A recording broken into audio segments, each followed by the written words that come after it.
নমস্কার সবাইকে। আজকের বিষয় ঠাকুরের ভালোবাসা ভক্তের উপর। ঠাকুরের ভালোবাসা ভক্তের উপর কখন হয়?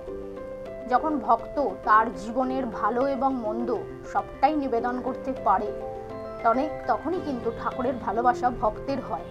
যেমন আমরা সবসময় আমাদের গুরু বা ইষ্ট ঠাকুরকে আমরা বলি, হে ঠাকুর, আমার জীবনের সমস্ত কর্মফল, ইহজীবনের পরজীবনের যা কিছু খারাপ সব তোমাকে নিবেদন করলাম। এটা আমরা প্রার্থনা করি, বলি। আচ্ছা ভেবে দেখুন তো, ঠাকুর কি ডাস্টবিন যে সমস্ত খারাপটা আমরা তাকে নিবেদন করলাম? আর ঠিক উল্টো, যখন কেউ পরীক্ষায় ভালো রেজাল্ট করলো, যখন কারোর প্রাপ্তি হলো, ভালো চাকরি হলো, তখন সে এইভাবে বলে, হে ঠাকুর, আমার জীবনের সমস্ত ভালোটা আমি তোমাকে দিলাম। সেটা কিন্তু আমরা কেউ বলি না।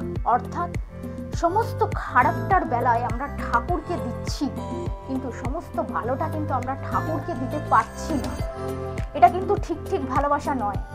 যখন আমরা সমাজে খুব উন্নতি লাভ করছি, আমাদের হয়তো একটু নামযশ খ্যাতি হয়ে গেল, তখন আমরা কি বলি, আমি করছি।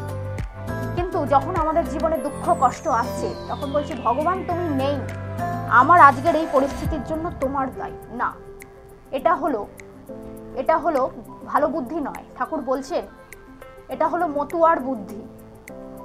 আমরা যদি জীবনে ভালোটা ঠাকুরকে দিতে পারি, তাহলে মন্দটা যদি ঠাকুরকে দিতে পারি, তবে ভালোটাও কিন্তু ঠাকুরকে দিতে হবে। কেন?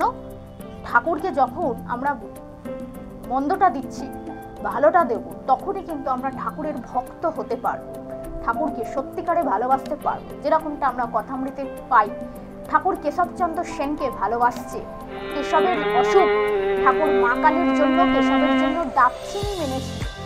আমরাও যেন আমাদের সমগ্র মনটা, সত্তাটা নিয়ে ঠাকুরকে ভালোবাসতে পারি। এই ছিল আজকে আমাদের বিষয়। জয় শ্রী রামকৃষ্ণ।